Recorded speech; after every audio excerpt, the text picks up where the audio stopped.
Movie की शुरुआत होती है और हम एक बच्चे हेनरी को देखते हैं जो कि क्रिसमस की रात अपनी मॉम के साथ घर जा रहा होता है। तभी रास्ते में उनकी गाड़ी आउट ऑफ कंट्रोल हो जाती है और हेनरी और उसकी मॉम दोनों की आंखों में हम खौफ देख सकते हैं। मगर तभी अचानक कुछ बहुत अजीब होता है। हम देखते हैं कि हेनरी गायब होने लगता है, ऐसे जैसे कि वो कहीं टेलीपोर्ट हो रहा हो, और उसकी मॉम ये देखकर शॉक रह जाती है। अब हेनरी दरअसल टेलीपोर्ट ही हुआ है और वो आज से 15 दिन पहले के टाइम में जाता है जहां पर वो अपने घर में टेलीपोर्ट होता है और उसके कपड़े भी गायब होते हैं। वो अपने मॉम डैड को देखता है जिसके पास हेनरी का पास्ट वर्जन था। इससे पहले वो कुछ समझ पाए वो दोबारा टेलीपोर्ट होने लगता है और इस बार वो उस जगह पर टेलीपोर्ट होता है जहां पर उनकी कार आउट ऑफ कंट्रोल हो रही थी। लेकिन इस बार हेनरी कार से बाहर था और फिर हेनरी की आंखों के सामने ही उसकी मॉम की डेथ हो जाती है। तभी वहां पर एक आदमी आता है जो कि छोटे हेनरी को कपड़े देता है और वो कहता है कि घबराओ मत, मैं तुम्हारा फ्यूचर वर्जन हूँ। तुम में ये एबिलिटी है कि तुम कभी भी किसी भी वक्त पास्ट या फ्यूचर में टेलीपोर्ट कर सकते हो। जब ऐसा होता है तो तुम्हारे साथ तुम्हारे कपड़े टेलीपोर्ट नहीं होते। तो जब भी ऐसा हो तो तुम घबराना मत। जैसे जैसे तुम बड़े होते जाओगे खुद ही सब कुछ समझ जाओगे। अब सीन शिफ्ट होता है और हम एडल्ट हेनरी को देखते हैं जो कि एक लाइब्रेरी में टेलीपोर्ट होता है। हेनरी अब बड़ा हो चुका है लेकिन उसके साथ अभी भी यही प्रॉब्लम है कि वो बिना कपड़ों के कभी भी कहीं भी टेलीपोर्ट हो जाता है। अब जब हेनरी लाइब्रेरी से निकल रहा होता है तो उसे क्लैर नाम की एक लड़की मिलती है जो कि उसे जानती थी, पर हेनरी उसे पहचान नहीं पा रहा था।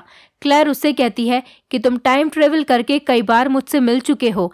इस पर हेनरी हैरान होता है कि उसे सबके बारे में कैसे पता, क्योंकि उसे याद नहीं था कि वो क्लैर से कभी मिला भी है। तब क्लैर कहती है कि वो शाम को उससे मिलने आए, वो वहां पर उसे सब कुछ समझा देगी। हेनरी शाम को उससे मिलने के लिए जाता है जहां पर क्लैर उसे बताती है कि जब वो 6 साल की थी तब पहली बार हेनरी उससे मिला था। तब के बाद वो कई बार हेनरी से मिल चुकी है। हेनरी को उसकी बातों पर यकीन नहीं था तो क्लैर उसे एक डायरी दिखाती है जिनमें उन्हें हेनरी से मिलने वाले दिनों की डेट लिखी हुई थी। क्लैर बताती है कि वो उससे आखिरी बार उसकी 18 साल की उम्र में मिली थी और तब से वो उससे दोबारा मिलना चाहती थी। इसके बाद वो हेनरी को अपने साथ ले जाती है। इसके बाद वो दोनों एक दूसरे के करीब आते हैं और क्लैर हेनरी को उस साल के बारे में बताती है जब वो उससे पहली बार मिली थी। क्लैर बताती है कि जब वो 6 साल की थी तब हेनरी टेलीपोर्ट होकर उसके पास आया था। तब तुमने कहा था कि तुम टेलीपोर्ट हो सकते हो और मुझसे दोबारा मिलने ज़रूर आओगे। तब मैंने कहा था कि मुझे तुम्हारी बात पर यकीन नहीं है, लेकिन तभी तुम वहां से टेलीपोर्ट होने लगे और तब मुझे तुम्हारी बात पर यकीन आने लगा। अब इन्हीं दिनों में हेनरी क्लैर को अपने बारे में सब कुछ बताने लगता है कि किस तरह से उसकी मॉम उसके सामने मारी गई थी और पास में टाइम ट्रेवल करने के बावजूद वो पास्ट इवेंट्स को नहीं बदल पाता और जो कुछ हो चुका है वो उसको नहीं बदल सकता। इसके बाद क्लैर हेनरी को अपने फ्रेंड गोम्स से मिलवाती है और उसकी पार्टनर से भी, पर गोम्स को हेनरी शुरू में सही नहीं लगता और कुछ ही टाइम के बाद हेनरी अजीब से होलिये में लड़ते हुए गोम्स से मिलता है। गोम्स उसके पास जाता है और उससे पूछता है कि तुम ये सब कुछ क्या कर रहे हो। तो तभी हेनरी उसे बताता है कि वो करंट टाइम का हेनरी नहीं है, वो फ्यूचर से यहाँ पर आया है और वो टाइम ट्रैवल कर सकता है। यहाँ पर वो कपड़ों के लिए लड़ रहा था क्योंकि हर बार टाइम ट्रैवल करने के बाद वो बिना कपड़ों के ही होता है। और तब हेनरी उसे बताता है कि फ्यूचर में हम दोनों बहुत अच्छे दोस्त बनने वाले हैं। गोम्स को भी हर किसी की तरह उसकी बात पर भरोसा नहीं था, लेकिन तभी उसी वक्त हेनरी वहां से टेलीपोर्ट हो जाता है और फिर गोम्स को भी उसकी बात पर यकीन आ जाता है। अब गोम्स जल्दी से क्लैर के पास जाता है और उससे हेनरी से दूर रहने के लिए कहता है, पर क्लैर उससे बोलती है कि मुझे पता है कि तुम बोलोगे कि हेनरी टाइम ट्रैवल कर सकता है, पर मुझे इस बारे में पहले से ही पता है और फिर भी मैं उसी के साथ रहना चाहती हूँ। हम दोनों एक दूसरे के साथ बचपन से ही कनेक्ट हैं, तो वो अपनी लाइफ भी हेनरी के साथ गुजारना चाहती है, चाहे इसके लिए उसे कितनी भी मुसीबतों का सामना क्यों न करना पड़े। वहीं दूसरी तरफ हेनरी फिर से टाइम ट्रेवल करके पास्ट में एक ट्रेन में आ जाता है और इस बार वो टाइम में कुछ ज़्यादा ही पीछे आ गया था, जहां पर उसे ट्रेन में अपनी मदर मिलती है और फिर हेनरी उनसे बात करने लगता है। उसने कितने वक्त के बाद अपनी मॉम को देखा था, वो काफ़ी खुश था, लेकिन वो उन्हें रियलिटी नहीं बता सकता कि वो उन्हीं का बेटा है और ये भी नहीं बता सकता कि फ्यूचर में उनकी डेथ हो जाएगी। तो इसीलिए वो उनसे झूठ बोलता है कि वो उनकी सिंगिंग का बहुत बड़ा फ़ैन है और वो उन्हें अपना नाम हेनरी बताता है, जिस पर उसकी मॉम उससे कहती है कि मेरे 3 साल के बेटे का नाम भी हेनरी है। और अब इस सब से हेनरी बहुत ही ज़्यादा खुश था, क्योंकि उसकी मॉम को वो याद है। हेनरी भले ही अपने इस टाइम ट्रेवल की वजह से बहुत ज़्यादा डिस्टर्ब था, लेकिन अब अपनी मॉम को देखने के बाद वो थोड़ा रिलैक्स हो जाता है। और अब यहीं से हेनरी फिर से प्रेजेंट में आता है। वो अपने फादर के पास जाता है और उनसे कहता है कि वो जल्द ही क्लेयर से शादी करने वाला है, और फिर वो जल्दी से क्लेयर को प्रपोज भी कर देता है और क्लेयर भी इसके लिए मान जाती है। और फाइनली शादी का दिन आ चुका था, जहां पर वो दोनों ही तैयार थे। लेकिन फिर सब कुछ बदल जाता है जब हेनरी देखता है कि वो फिर से टाइम ट्रैवल कर रहा है। वो कहीं और टेलीपोर्ट हो जाता है। गोम्स हेनरी के रूम में उसे बुलाने के लिए आता है, पर वो वहां पर सिर्फ उसके कपड़े देखता है, जिससे वो समझ जाता है कि हेनरी फिर से टेलीपोर्ट हो चुका है। पर तभी वहां पर हेनरी आ जाता है। उसके बाल अब सफ़ेद हो चुके थे। वो जल्दी से तैयार होता है और हॉल में आ जाता है, जहां पर क्लेयर उसका इंतज़ार कर रही थी। यहाँ पर क्लेयर बहुत ही ज़्यादा खुश थी, क्योंकि चाहे हेनरी फ्यूचर का ही क्यों ना हो, उसकी शादी तो हेनरी से ही हो रही है। अब इन दोनों की शादी हो चुकी है और हेनरी बीच बीच में अभी भी टाइम ट्रेवल करता रहता है, जिसमें वो कई दिनों तक गायब रहता है। पर वो फिर दोबारा टाइम ट्रेवल करके वापस आ जाता है और ये सिलसिला चलता रहता है। अब इन सब की उन दोनों को आदत हो गई है। लेकिन एक अजीब बात तब ये होती है जब क्लेयर गोम्स और उसकी वाइफ को डिनर पर बुलाती है। तब वो लोग किचन में ही होते हैं। तभी उन्हें बाहर से किसी के गिरने की आवाज़ आती है, और जब वो बाहर जाकर चेक करते हैं तो उन्हें ज़मीन पर फ्यूचर का हेनरी मिलता है, जो बिना कपड़ों के वहाँ पर लेटा हुआ था, जिसे देखकर इनको पता चल जाता है कि हेनरी फ्यूचर में मरने वाला है। लेकिन कब, ये उन्हें नहीं पता चलता, और वो लोग कुछ भी फ्यूचर वाले हेनरी से पूछ नहीं पाते। उससे पहले ही वो गायब हो जाता है। क्लेयर अब हेनरी से बात करती है कि जब भी तुम मेरे पास टेलीपोर्ट होकर आए हो, तुम हमेशा से 40 साल से कम ही रहे हो, यानी कि हेनरी की डेथ फ्यूचर में 40 साल से कम में ही होगी। अब हेनरी परेशान तो था, लेकिन वो क्लेयर को यकीन दिलाता है कि मैं फ्यूचर में बचने के लिए कोई ना कोई प्लानिंग कर लूँगा। लेकिन अंदर ही अंदर उसे पता है कि वो चाहकर भी इवेंट्स को बदल नहीं सकता, और जो होना है वो अब होकर ही रहेगा। और फाइनली इनके पास एक गुड न्यूज़ आती है कि क्लेयर अब माँ बनने वाली है, लेकिन उसका मिसकैरेज हो जाता है, जिससे हेनरी समझ जाता है ये उसके बच्चे में भी उसी के जीन्स हैं, जिससे वो भी पैदा होने से पहले ही टाइम ट्रैवल कर सकता है।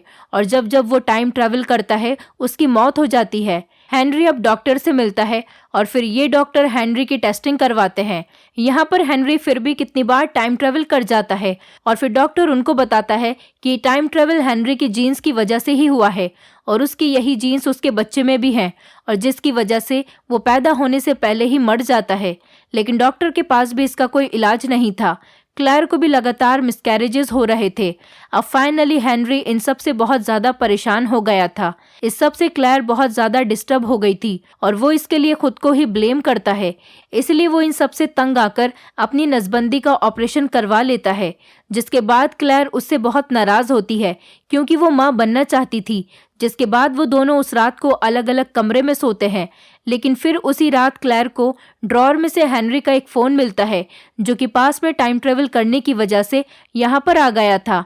और फिर वो फ़ोन लेकर हेनरी के पास जाती है, जहाँ पर पास्ट के हेनरी को नहीं पता कि क्लेयर उससे क्यों परेशान है और क्यों डिस्टर्ब है। वहीं क्लेयर को याद आता है कि ये हेनरी तो पास्ट का है और वो इससे प्रेग्नेंट हो सकती है, और वो इसीलिए पास्ट के हेनरी के साथ इंटीमेट होती है। और फिर वो घर आकर प्रेजेंट के हेनरी को बोलती है कि मैंने तुम्हें धोखा नहीं दिया, वो पास्ट वाला हेनरी भी तो तुम्हारा ही पास्ट है, तो टेक्निकली उसने कोई भी चीटिंग नहीं की। और फिर हेनरी को ये सब कुछ याद आ जाता है, और फिर वक्त गुजर जाता है, और फिर हम देखते हैं कि क्लेयर अब माँ बनने वाली है। और अब की बार काफ़ी टाइम गुजर गया है, लेकिन उसका बेबी एक हेल्दी बेबी है, उसे कोई भी मिसकैरेज नहीं हुआ, और इस बार वो माँ बन सकती है। और फिर हेनरी और क्लेयर अपने बेबी का नाम डिसाइड करने लगते हैं। लेकिन हेनरी को डर है कि कहीं उसका ये ख्वाब फिर से न टूट जाए। और फिर उसी रात वॉशरूम से हेनरी फिर से टेलीपोर्ट होता है, और इस बार वो खुद को एक जू में पाता है, जहाँ से फिर से वो कपड़े चुराकर वहाँ से फिर से निकल ही रहा होता है कि तभी उसे कोई अचानक से पापा कहकर बुलाता है। और वो ये आवाज़ एक छोटी सी बच्ची की थी, यानी हेनरी फादर बन गया है। हेनरी उससे मिलकर काफी ज्यादा खुश होता है। ये लड़की अपना नाम अल्बा बताती है और फिर फादर और डॉटर एक दूसरे से बहुत सारी बातें करते हैं। अल्बा बताती है कि मुझ में आपके जीन्स होने की वजह से मैं भी टाइम ट्रेवल कर सकती हूँ, जिससे डॉक्टर की मदद से वो कुछ हद तक खुद को कंट्रोल कर सकती है और आगे जाकर वो पूरी तरह से कंट्रोल कर पाएगी। हेनरी बहुत ज़्यादा खुश था कि उसकी बेटी उसकी तरह कोई प्रॉब्लम फेस नहीं करेगी और फिर वो उससे पूछता है कि प्रेजेंट का हेनरी और क्लैर कहाँ पर हैं। और फिर उसकी बेटी बताती है कि आपकी तो मेरे 5th बर्थडे पर ही मौत हो गई थी, जो कि एक शॉकिंग न्यूज़ थी और उसे मरे हुए 5 साल हो चुके हैं। ये सुनने के बाद हेनरी बहुत ही ज़्यादा शॉक था और वो यहाँ से फिर से प्रेजेंट टाइम में टेलीपोर्ट होकर आ जाता है, जहाँ पर वो क्लैर को अल्बा के बारे में बताता है और वो ये भी कहता है कि उन्हें बेबी के नाम के बारे में सोचने की ज़रूरत नहीं, उसका नाम वो अल्बा रखेंगे। और यहाँ वो अपनी मौत के बारे में भी उससे छुपा लेता है कि कहीं वो उदास न हो जाए।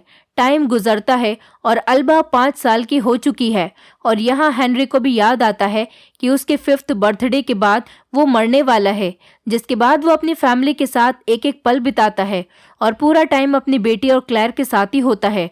और आज फाइनली अल्बा का 5th बर्थडे है और क्लैर देखती है कि अल्बा के साथ एक बड़ी लड़की खेल रही है और ये बात वो हेनरी को बताती है, जिस पर हेनरी कहता है कि ये फ्यूचर अल्बा है, वो इसके साथ मिलने के लिए आई है और ये दोनों ये देखकर बहुत ज़्यादा खुश थे। फ्यूचर अल्बा प्रेजेंट अल्बा को बताती है कि जल्दी क्रिसमस वाले दिन उसके फादर की डेथ हो जाएगी, जिसे सुनकर छोटी अल्बा बहुत ज़्यादा सैड हो जाती है और वो यही बात क्लैर को भी बताती है। अब रात को क्लैर हेनरी के पास आती है, जहां पर अब दोनों को ही पता था कि हेनरी की डेथ क्रिसमस को होने वाली है, लेकिन वो दोनों कुछ भी नहीं कर सकते। अब धीरे धीरे क्रिसमस का दिन भी आ चुका था। क्लैर हेनरी के पास बैठी थी और वो आखिरी बार हेनरी को गुड बाय बोलती है। क्लैर उससे कहती है कि वो दोनों एक दूसरे के लिए ही बने हैं और वो उसे हमेशा प्यार करती रहेगी। और फिर हेनरी ना चाहते हुए भी टेलीपोर्ट हो जाता है। वो खुद को एक जंगल में पाता है और उसे पता था कि यहाँ पर वो मारा जाएगा, पर कैसे ये उसे नहीं पता था। तभी कुछ शिकारी अपनी गन से एक हिरन को मारते हैं और ये गोली हेनरी को लग जाती है, जिसके बाद वो जल्दी जल्दी टाइम ट्रेवल करने लगता है। और यही वो मौका था जब एक पल के लिए पास्ट में भी गया था और फिर कुछ भी ना बताए वो जल्दी ही टेलीपोर्ट हुआ था और फिर से प्रेजेंट में टेलीपोर्ट होकर वो क्लैर की बाहों में अपनी आखिरी सांसें लेता है। अब हेनरी के गुजरने के बाद क्लैर और अल्बा अकेले रहने लगते हैं। अब टाइम गुजरता है, पर एक इंसिडेंट अभी भी रहता है। जब अल्बा, जो कि बड़ी हो गई है, वो अपने दोस्तों के साथ खेल रही होती है, तभी वहां पर हेनरी आ जाता है और ये हेनरी का कोई पास्ट का वर्जन है। वो खुद अपनी फ्रेंड को अपनी मॉम को बुलाने के लिए कहती है और खुद अपने फादर के गले लग जाती है। वहीं क्लैर भी हेनरी के बारे में सुनकर जल्दी से उसके पास चली आती है। फाइनली हेनरी से एक बार फिर से मिलती है। वो बहुत ज़्यादा खुश थी। वो उससे कहती है कि तुमने मरने से पहले मुझे क्यों नहीं बताया कि तुम फ्यूचर में अल्बा से मिले थे। तो वो बोलता है कि मैं नहीं चाहता कि तुम और अल्बा मेरा वेट करो। मैं चाहता हूँ कि तुम दोनों अपनी लाइफ खुद गुजारो, कभी भी किसी पर डिपेंड मत हो और ये मुलाकात शायद हमारी आखिरी मुलाकात हो। और फिर वो उसे गुड बाय बोलता है और एक बार फिर से टेलीपोर्ट हो जाता है। इस बार अल्बा और क्लैर भी सैड नहीं होते, बल्कि वो खुश थे और फिर ये दोनों एक दूसरे के साथ घर की तरफ निकल पड़ते हैं और इसी मोमेंट पर ये मूवी खत्म हो जाती है। दोस्तों, अगर आप हमारे चैनल पर नए हैं तो चैनल को सब्सक्राइब करें, वीडियो अच्छी लगी हो तो वीडियो को लाइक करें और हाँ, नोटिफिकेशन बेल को जरूर दबाएं ताकि अगली अपडेट सबसे पहले आपको मिले।